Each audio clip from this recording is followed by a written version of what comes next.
হযরত ইউনূস আলাইহিস সালাম তাফসীরে আছে, ইউনূস নবী আল্লাহকে বলছিল, আল্লাহ আমার জাতি বড় অবাধ্য, আমি আর বলতাম না, আপনি ধ্বংস করে দেন।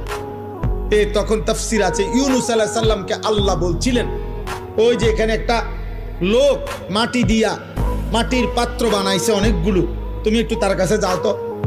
কুমার আর কি, কুমার। ইউনূস আলাইহিস সালাম ওই লোকটার কাছে গেছেন।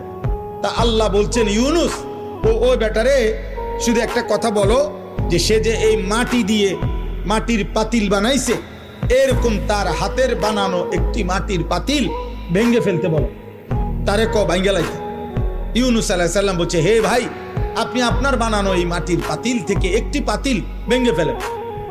তখন ওই কুমার সে বলছে, এই মিয়া, আমার নিজের হাতের বানানো মাটির পাতিল আমি ভাঙবো কেন? বোকা নাকি আমি? কেন ভাঙবো? এত যত্ন করে আমি বানাইছি। আল্লাহর কসম, ইউনূস আলাইহিস সালামকে আল্লাহ তাআলা তখন ডাক দিয়ে বললেন, ইউনূস, মাটির পাতিল যে বানায়, এমন এক মানুষ যদি এক সাধারণ মাটির পাতিল নিজের হাতে বানানো ভাঙতে না চায়, আমি যারে মায়ের পেটে 9 মাস রেখে নিজের হাতে সাজাইছিলাম, আমার দেওয়া চোখ নাক কান দিয়ে আমি বানাইছি যারে, আমার সেই বান্দাকে আমি কেমনে জাহান্নাম দিই? আমি ধ্বংস করে দেব কেন?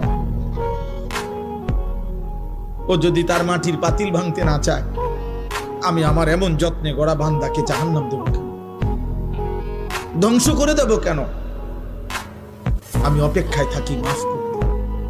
আমার বান্দা কোনোদিন যদি 1 ফোঁটা রাত গভীরে চোখের পানি ফেলে, আমি ওরে মাফ করে দেব।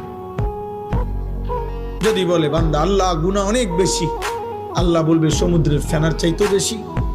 বান্দা বলবে না। আল্লাহ বলবে আসমান পরিমাণ উচ্চতার চাইতেও বেশি। বান্দা বলবে না।